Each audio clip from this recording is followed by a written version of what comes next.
Hi friends, एक बार फिर से आप सभी लोगों का एकलव्य एग्रीकल्चर एकेडमी के इस ऑफिशियल यूट्यूब चैनल पर स्वागत है।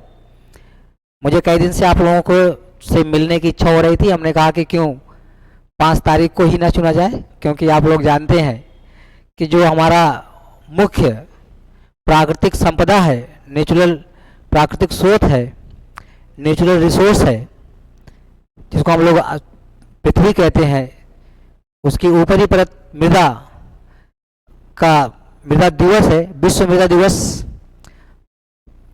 इसलिए हमने सोचा कि 5 दिसंबर को ही हम आप लोगों के सम्मुख आए, और मुझे पूरा विश्वास है कि आप लोग जहां होंगे बिल्कुल ठीक ठाक होंगे और पढ़ाई कर रहे होंगे। ये मेरा जो लेक्चर है, इसे बनाने का मेरा जो उद्देश्य है वो आपके शिक्षा में जो क्वेश्चन पूछे जाते हैं उससे, इसके साथ साथ क्योंकि ये नेचुरल रिसोर्स है, इसकी अपनी एक प्रतिष्ठित वैल्यू है, इसके बारे में जानना स्टूडेंट के साथ साथ, छात्रों के साथ साथ हमारे जो किसान हैं और जो हमारे समाज के लोग हैं उनको भी बहुत ज़रूरी है। तो इस लेक्चर या वीडियो के माध्यम से छात्र के साथ साथ हमारे जो किसान भाई हैं, इसके अलावा समाज के अन्य लोग को भी बहुत अच्छी सीख मिलेगी।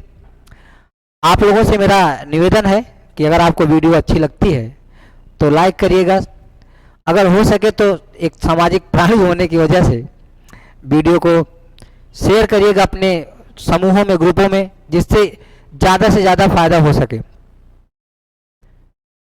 ये जो वीडियो बनाने का मेरा पर्पज़ है, इसमें यह है कि बहुत सारी समस्याएं आती हैं, किसानों को भी बहुत सारे क्वेश्चन छात्रों से पूछे भी जाते हैं। उन सबको ध्यान में रखते हुए हम दोनों पहलुओं को रखते हुए सामने बात रखेंगे आपके, और वीडियो आपको अगर अंत तक देखेंगे तो बहुत अच्छा लगेगा। जैसा कि आपको मालूम है, ये जो विश्व मृदा दिवस है, इसे क्यों मनाया जा रहा है या फिर कोई दिवस क्यों मनाया जाता है, उसके पीछे बहुत बड़ा तथ्य होता है।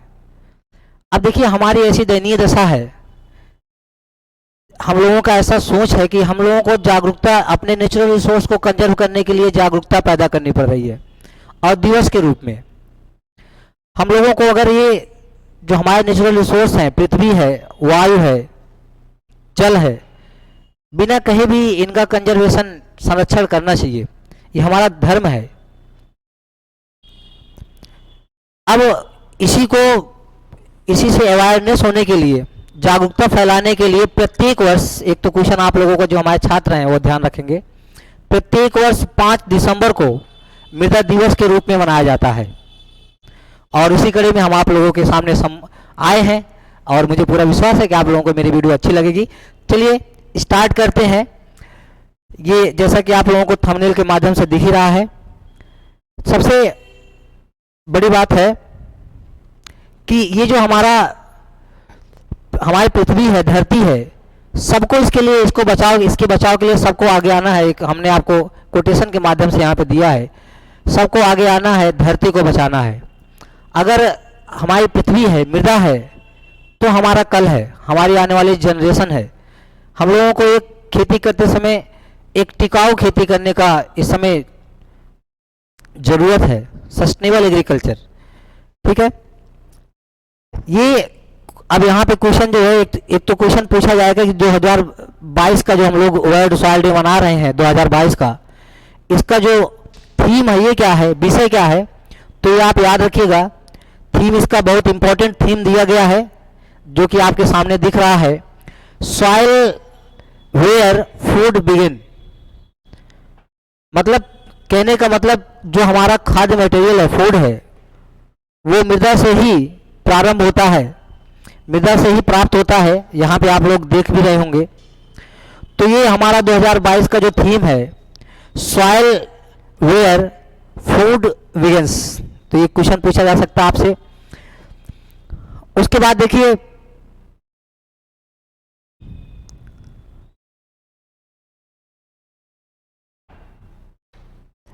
इंट्रोडक्शन के बारे में हम लोग देख लेते हैं कि इसका इंट्रोडक्शन क्या है। इंट्रोडक्शन में सबसे पहले देखिए लिखा हुआ है कि वर्ल्ड सॉइल डे, विश्व मृदा दिवस इज एन इंटरनेशनल इवेंट्स। यह एक इंटरनेशनल इवेंट्स है celebrated every year on 5 December to create awareness, लोगों में जागरूकता फैलाने के लिए, and advocate the sustainable management of soil resources for human well-being, food security and ecosystem। यहाँ पे बहुत सारी चीज़ें लिखी गई हैं कैसे सस्टेनेबल मैनेजमेंट करना है। हमें ये बहुत बड़ी चीज़ है कि हम अपनी मृदा का सस्टेनेबल मैनेजमेंट कैसे करें, टिकाऊ प्रबंध कैसे करें कि हमारी जो आने वाली जनरेशन है उनके लिए भी मिट्टी बची रहे। आपको मालूम है 1 इंच मृदा बनने के लिए लगभग 1000 वर्ष लग जाते हैं। 1000 वर्ष में मिट्टी का निर्माण होता है 1 इंच, लेकिन उसका इरोजन जो है 2 सेकंड में हो जाता है। तो ये अवेयरनेस फैलाना है हम लोगों को कि मिट्टी का कम से कम क्षरण हो। आगे हम लोग बात किए हैं इंट्रोडक्शन के रूप में, यहाँ पे हम आपको एक इमेज के माध्यम से दिखाने का प्रयास किए हैं कि हम इंटीग्रेटेड मैनेजमेंट या सस्टेनेबल मैनेजमेंट कैसे कर सकते हैं। आगे देखिए, सॉइल इकोसिस्टम की बात ही चल रही थी कि सॉइल इकोसिस्टम में हम देखते क्या हैं। जैसे हम लोगों का एक अपना इकोसिस्टम होता है, इकोसिस्टम में विभिन्न प्रकार के इकोसिस्टम के तंत्र आते हैं, वैसे सॉइल का भी अपना इकोसिस्टम होता है। एक तो आप लोग देखिए सॉइल के इकोसिस्टम में जो सबसे इंपॉर्टेंट चीज़ है न्यूट्रिएंट साइकिल, ये बहुत ज़रूरी है। न्यूट्रिएंट साइकिलिंग नहीं होगी तो जो हमारे न्यूट्रिएंट सॉइल में है कुछ अवेलेबल, कुछ जो है टोटल न्यूट्रिएंट है वो अवेलेबल फॉर्म में नहीं आएंगे। हाइड्रोलॉजिकल साइकिल, ये भी एक प्रकार का, एक्चुअली हाइड्रोलॉजिकल साइकिल का तो जो संबंध है वो सॉइल इकोसिस्टम के साथ साथ एटमॉस्फेरिक इकोसिस्टम से भी है। Physical stability and supporting, soil की फिजिकल स्टेबिलिटी क्या है ये बहुत मायने रखती है। फिजिकल स्टेबिलिटी का मतलब है सॉइल में टेक्सचर कैसा है, सॉइल का स्ट्रक्चर कैसा है, सॉइल का रंग कैसा है, ये सब सारी चीज़ें हैं। ये सब हमको मेंटेन करके रखना है। हमको इस तरह से खेती करनी है कि सॉइल का जो स्ट्रक्चर है वो बिल्कुल डिटेरियोरेट ना हो, खराब ना हो और हम खेती भी कर लें। Filtration and buffering, buffering capacity आप लोग जानते होंगे। बफरिंग कैपेसिटी मीन्स होता है कि सॉइल की वह कैपेसिटी जो कि मतलब capacity of soil to change pH is known as soil buffering capacity. PH से उसका संबंध होता है। फिल्ट्रेशन, आप लोग आज के ज़माने में देखिए बहुत जागता उदाहरण ये है कि हम सभी लोग जो है फिल्टर्ड वाटर पीते हैं। अब हमारी सॉइल इतना पोल्यूटेड हो गई है कि सॉइल फिल्ट्रेशन नहीं कर पा रही है। सॉइल फिल्ट्रेशन तभी करेगा वाटर का, तभी कर पाएगी जब सॉइल की जो फिजिकल कंडीशन है वो अच्छी होगी। क्योंकि फिजिकल कंडीशन अच्छी ना होने की वजह से पानी का फिल्ट्रेशन नहीं हो रहा है और दूषित हम लोगों को पानी निकाल के अलग से पानी को फिल्टर करके फिर पीना पड़ रहा है। ऐसे पहले नहीं होता था, पहले कुओं के पानी पिए जाते थे। तो ये भी एक इकोसिस्टम में ही परिवर्तन हो जा रहा है। बायो रिमेडिएशन, बायो में भी जो सॉइल के जीव हैं, सूक्ष्म जीव हैं, आगे इस पे हम बात करेंगे। कार्बन सेक्वेस्ट्रेशन और हैबिटेट डाइवर्सिटी, इन सब चीज़ों पे हम आगे बात करेंगे। तो ये सॉइल का इकोसिस्टम होता है जो कि हमको बिल्कुल मेंटेन करके चलना चाहिए। किसी में अगर दिक्कत आती है, जैसे हमारा शरीर है, हमारा शरीर एक अपना इकोसिस्टम है। अगर हाथ नहीं काम करेगा तो हम सुचारू रूप से काम नहीं कर पाएंगे, पैर नहीं काम करेगा तो सुचारू जितना हमको काम करना चाहिए नॉर्मल दशा में नहीं कर पाएंगे। इसी तरह से है। यहाँ पे देखिए हेल्दी सॉइल सपोर्ट इकोसिस्टम कैसे फंक्शन करता है।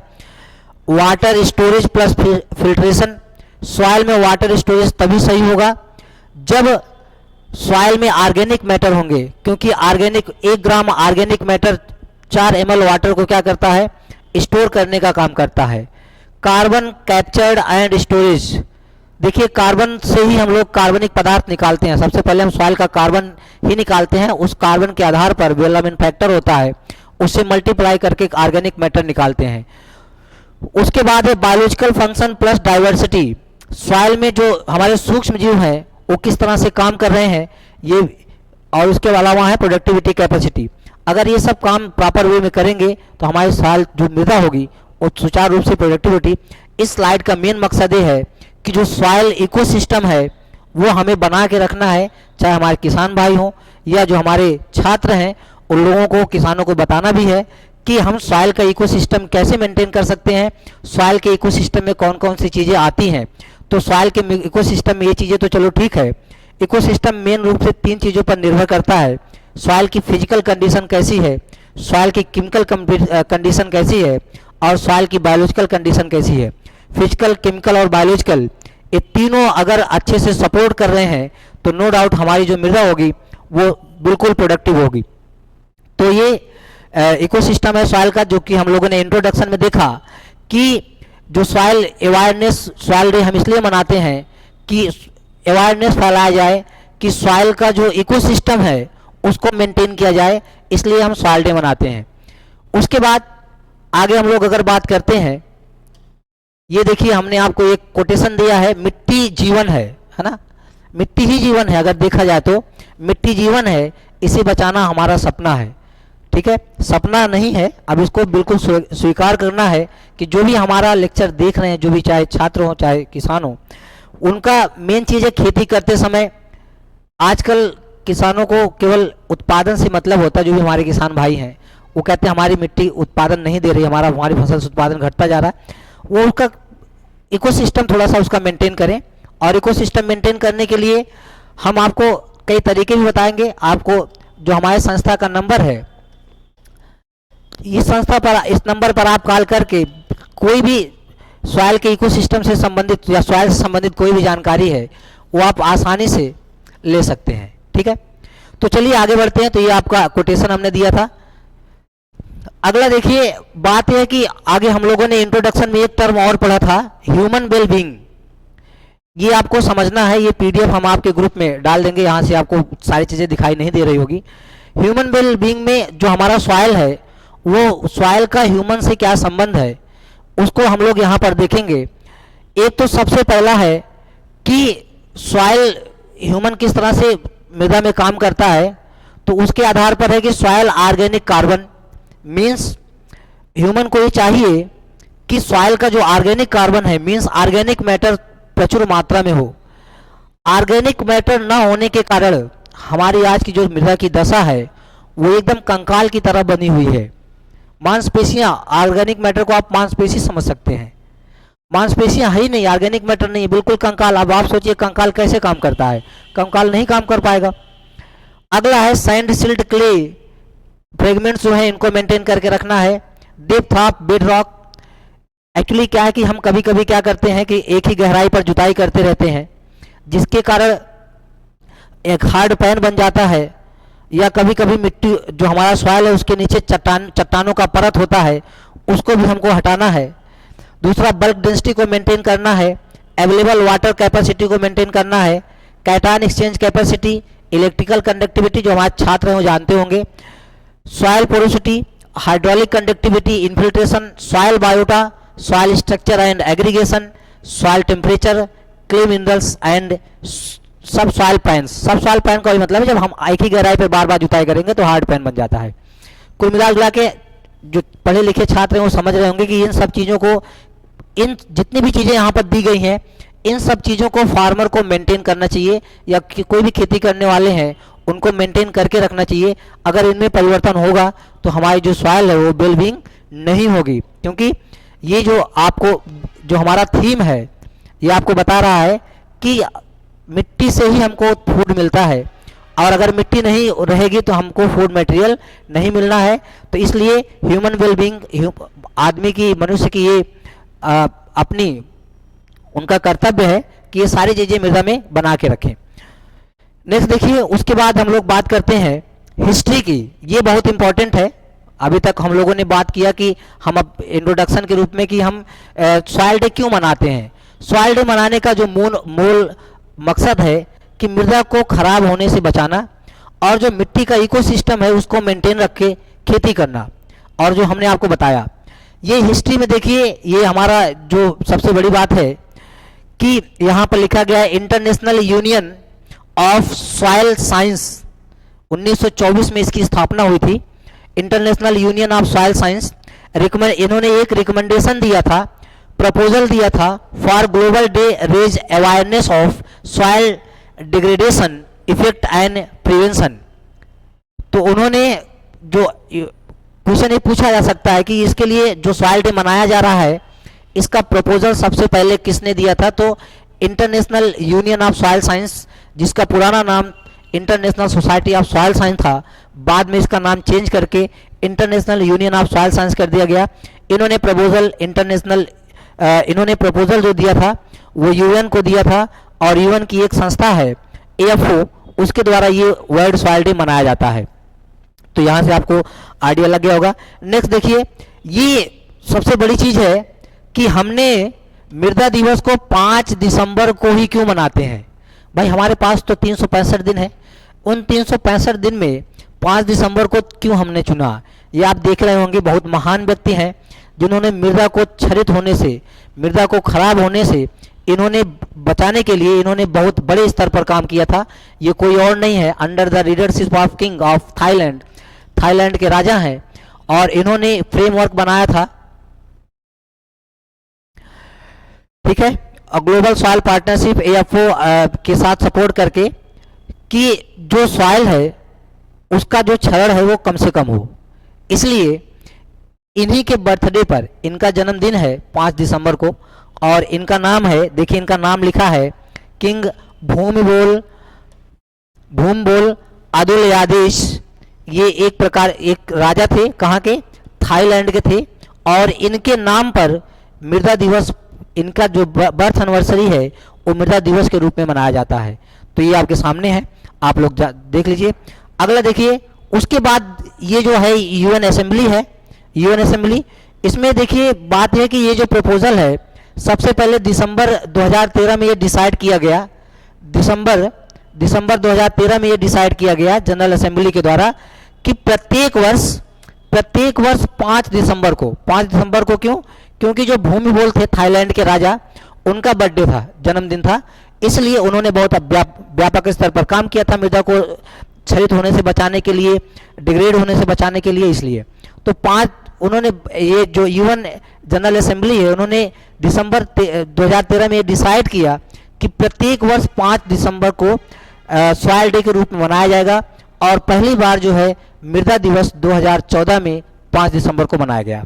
डिसीजन इसका लिया गया 2013 में, और फर्स्ट टाइम जो है 2014 से ये 5 दिसंबर के रूप में मनाया जाता है। ये असेंबली आपके सामने है। उसके बाद देखिए, ये ऑब्जेक्टिव क्या है, मृदा दिवस मनाने का ऑब्जेक्टिव क्या है? सबसे बड़ी समस्या आज का है कि सॉइल पोल्यूशन, जो कि बहुत बड़ी समस्या है। सॉइल पोल्यूशन के साथ साथ एयर पोल्यूशन, वाटर पोल्यूशन, सब बहुत बड़ी समस्या है। आप लोग जानते होंगे टेक्नोलॉजी आने की वजह से there are several types of mobile phone कंपनियां हैं जो कि विभिन्न प्रकार के इनर्ट मटेरियल प्रोड्यूस करती हैं, और उसका जो वेस्ट मटेरियल होता है वो हमारे मृदा में ही जाता है, और विभिन्न प्रकार के कार्सिनोजेनिक एलिमेंट्स बनाते हैं, जिसके कारण हमारे जो शरीर है, अंग है, हृदय है, किडनी है, लीवर है, समटाइम्स ब्रेन को ये जो एलिमेंट्स होते हैं प्रभावित करते हैं। तो ये सॉइल का जो पोल्यूशन हो रहा है उसको कम किया जाए। कम करने का मतलब ये है कि जहाँ तक आपको लगे कि हाँ हम ये काम करेंगे तो सॉइल का पोल्यूशन कम होगा, सब अपने अपने स्तर पे ये काम कर सकते हैं। देखिए, जब तक हम नहीं सुधरेंगे तब तक समाज नहीं सुधरने वाला है। ये हम लोगों को सोच लेना चाहिए कि सुधार जो है हमसे ही प्रारंभ हो। ठीक है, ये चीज़ है। तो सॉइल पोल्यूशन को कम करने के लिए पहला ऑब्जेक्टिव था इसका। दूसरा है, इसके बाद देखिए सॉइल पोल्यूशन का यहाँ पे इफेक्ट हमने आपको बताया कि क्या इफेक्ट है। Causes cancer including leukaemia, cancer हो जाता है। ल्यूकीमिया, आप लोग जानते हो ल्यूकेमिया एक प्रकार की बीमारी है। उसके बाद ल्यूकेमिया ब्लड कैंसर होता है एक प्रकार से, जिसमें जो है WBC ज़्यादा मात्रा में प्रोड्यूस होने लगता है। मरकरी है जिसकी वजह से किडनी डैमेज हो जाती है। हमने वही सारी चीज़ें आपको बताई कि अगर सॉइल पोल्यूट होगा तो, क्योंकि सॉइल क्या है अभी हमने पढ़ा है कि जो मृदा है वो पानी को फिल्टर करने का काम करता है। अब जब वो मृदा ही जो फिल्टर करने वाला है वो खुद दूषित है तो फिल्टर कैसे करेगा, आप सोचिए। तो इसलिए दूषित होने से बचाना है। ये सारी चीज़ें हैं, आप लोग आराम से पढ़िएगा। आगे देखिए, एक कोटेशन हमने और दिया है विश्व मृदा दिवस के आधार पर, मिट्टी में जीवन है अपना, प्रदूषित होने से बचाना है सपना। सपना ही नहीं है, अब हमको पूरी तरह से बचाना है, पोल्यूशन नहीं होने देना है। ये कोटेशन अगला है कि ये मिट्टी अपना जीवन है, इसको प्रदूषित होने से बचाना है। अगला है इरोजन, जो कि हमारी सबसे बड़ी समस्या है। आपको मालूम है भारत में और विश्व में भी, भारत में जितना डिग्रेडेड लैंड है, डिग्रेडेड लैंड जितनी है, उन सबका 90% लैंड किसके अंतर्गत आती हैं? इरोजन के अंतर्गत आती हैं। तो एक और मेन उद्देश्य है सॉइल डे मनाने का कि मृदा क्षरण को कम किया जाए। और मृदा क्षरण को कम करने के लिए हम अपने किसानों को सलाह देना चाहते हैं यहाँ पे, क्योंकि हमने आपको शुरू में बताया था कि मृदा क्षरण कैसे कम किया जाए, मतलब इससे फ़ायदा किसानों को भी होगा। तो मृदा क्षरण कम करने के लिए सबसे सरल तरीका यह है लैंड लेवलिंग। वो अपने फील्ड का समतलीकरण करें और अपने फील्ड के चारों तरफ बरसात के पहले ऊंची मेड़ बनाएं, जिससे खेत का पानी खेत में, गांव का पानी गांव में, और जिले का पानी जिले में, और राज्य का पानी राज्य में रहेगा। तो मतलब अगर आपके खेत का पानी, क्योंकि पानी के साथ ही मिट्टी बहती है, बहुत क्लोज संबंध होता है मिट्टी का पानी से। पानी जो है, पानी में फोर्स होते हैं, काइनेटिक फोर्स होते हैं, जो कि मिट्टी के कणों को डिटैच करते हैं और उसके बाद वो अपने साथ बहा के ले जाते हैं। तो एक तो अगर आपका लैंड स्लोप नहीं होगा तो जो रन ऑफ की स्पीड होगी वो ज़्यादा होगी, जिसके कारण मिट्टी तो कटेगा, कटने का जो मिट्टी के डिटैचमेंट होता है वो भी प्रोसेस बढ़ जाएगी, जिसके कारण नुकसान होगा। तो लैंड लेवलिंग अगर पॉसिबल हो तो कर लीजिए। दूसरा, ऑर्गेनिक मैटर अगर आपके खेत में सफिशिएंट अमाउंट में है, कवरिंग कर रहे हैं, तो इससे भी बचा जा सकता है। ये है किसी तरह से हमको सॉइल इरोजन को बचाना है। अगला है सॉइल इरोजन के स्टेप कौन कौन से, या फिर यहाँ पे आपके हमारे जो स्टूडेंट हैं उनके लिए क्वेश्चन आ गया है। 4 स्टेप होता है सॉइल इरोजन का, मतलब सॉइल इरोजन मुख्य रूप से रेनफॉल काज करता है, लेकिन पहला जो स्टेप होता है सॉइल इरोजन का वो डिटैचमेंट होता है, जैसा कि हमने आपको बताया। उसके बाद डिटैचमेंट होने के बाद जो पानी होता है, पानी अपने साथ पार्टिकल को कहीं ले जाता है, जिसको हम लोग ट्रांसपोर्टेशन कहते हैं। जहाँ पे भी वो रहेगा, जिस दिशा में ढलान होगी उस दिशा में ले जाएगा। ट्रांसपोर्टेशन के बाद उसका जो है डिपोजिशन होता है, ट्रांसपोर्टेशन के बाद डिपोजिशन होता है, और ट्रांसपोर्टेशन के बाद ट्रांसलोकेशन। ट्रांसलोकेशन का मतलब हो गया कि जो खंड टूटा है, जो सेगमेंट्स हैं, जो अवसाद हैं, जो मिट्टी से अलग हुए हैं, वो उस स्थान से एक चले जाकर कहीं जाके दूसरे स्थान पर इकट्ठा हो गए, और वहाँ पे जमा होना क्या कहलाता है? डिपोजिशन कहलाता है। तो ये प्रोसेस है। तो कम से कम देखिए, अगर हमारा सॉइल स्लोप होता तो ये काम नहीं होता, लेकिन ढाल होने की वजह, स्लोप अगर समतल होता तो ये काम नहीं होता, सॉरी हमने स्लोप बोल दिया। ढाल होने की वजह से ये जो है डिटैचमेंट तो चलो होता है, डिटैचमेंट, क्योंकि सॉइल के जो पार्टिकल्स हैं, जो वाटर के जो पार्टिकल्स हैं, जब सॉइल पे पड़ेंगे तो जो सॉइल के पार्टिकल्स हैं वो डिटैच हो जाएंगे। लेकिन डिटैच होने के बाद वो पार्टिकल आपके खेत में बने रहें, इसके लिए आपके खेत का समतलीकरण बहुत जरूरी है। ठीक है। उसके बाद हमने आपको बताया कि ये जो मुख्य एम है सॉइल डे मनाने का, वो है कि reduce loss of soil biodiversity, जो कि सबसे बड़ी समस्या है। आपको मैं किसान भाइयों को ये बताना चाहता हूँ, या जो हम खेत में FYM डालते हैं, कंपोस्ट डालते हैं, विभिन्न प्रकार की खलियाँ डालते हैं, इसके अलावा जो हम फर्टिलाइजर डालते हैं, आपको मैं बताऊं साफ साफ कि ये पौधे जो है उनको नहीं अपटेक करते, उनको मतलब यूज नहीं करते हैं। उनका दूसरा रूप होता है जिसको हम लोग अवेलेबल फॉर्म कहते हैं, उसे यूज करते हैं।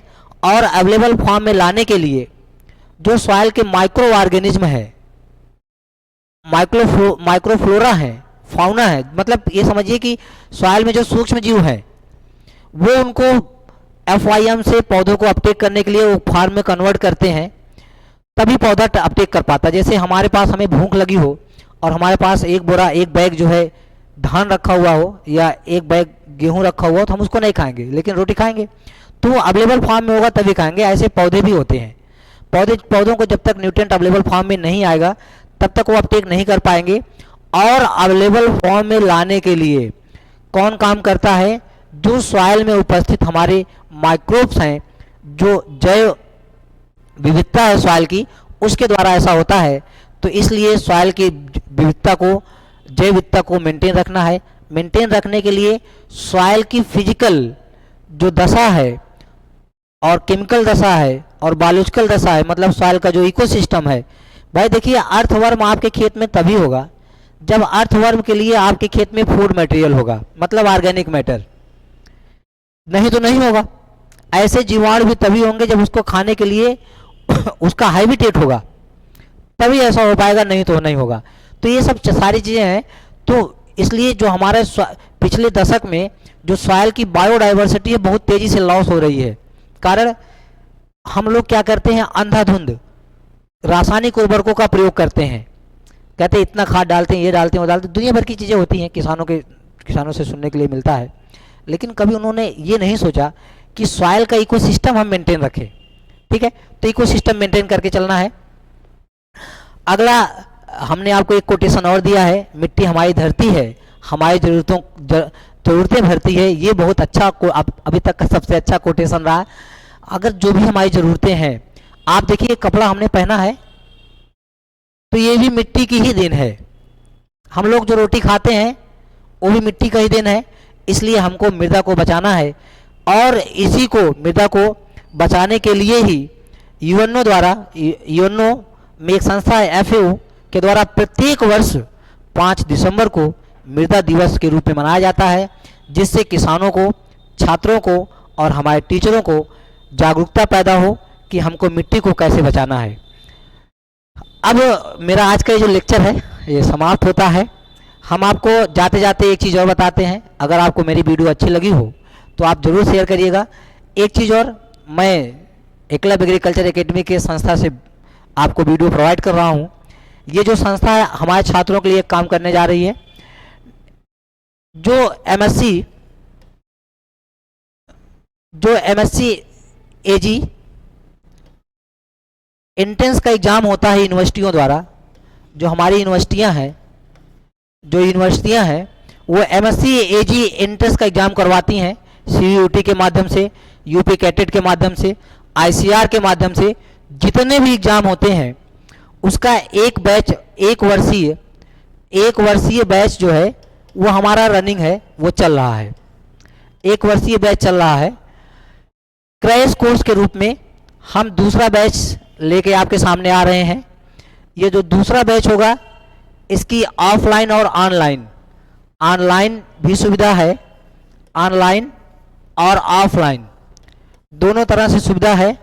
ऑनलाइन जो फीस है, ऑनलाइन फीस लगभग 4,000 रुपये है, ऑफलाइन की 10,000 रुपये है, 10,000 रुपये है। बात यह है, ये जो हम लोग शिक्षा लेने में इन्वेस्ट करते हैं उसका बहुत फ़ायदा मिलता है। तो अगर कोई बच्चा MSc की तैयारी करना चाहता है, एक बार अपना करियर बनाने के लिए हमें ज़रूर अपना अवसर दे। आप लोग अगर 2-2.5-3 महीना पढ़ने से आपका यूनिवर्सिटी में एडमिशन हो जाता है, क्योंकि वहाँ का माहौल मिल जाएगा आपको और आप आगे के लिए भी सोचेंगे। इसलिए आप लोग एक बार अपना ज़रूर करियर बनाने के लिए हमें अपना बहुमूल्य समय दें। आइए हमारे यहाँ एक बार मिलिए, कुछ दिन तक पढ़ाई करिए, उसके बाद फिर फीस जमा करिए। लेकिन यह है कि आइए ज़रूर, ठीक है। जो भी तैयारी करना चाहते हैं, मुझे लगता है कि हमें मेरी वीडियो आपको अच्छी लगी होगी।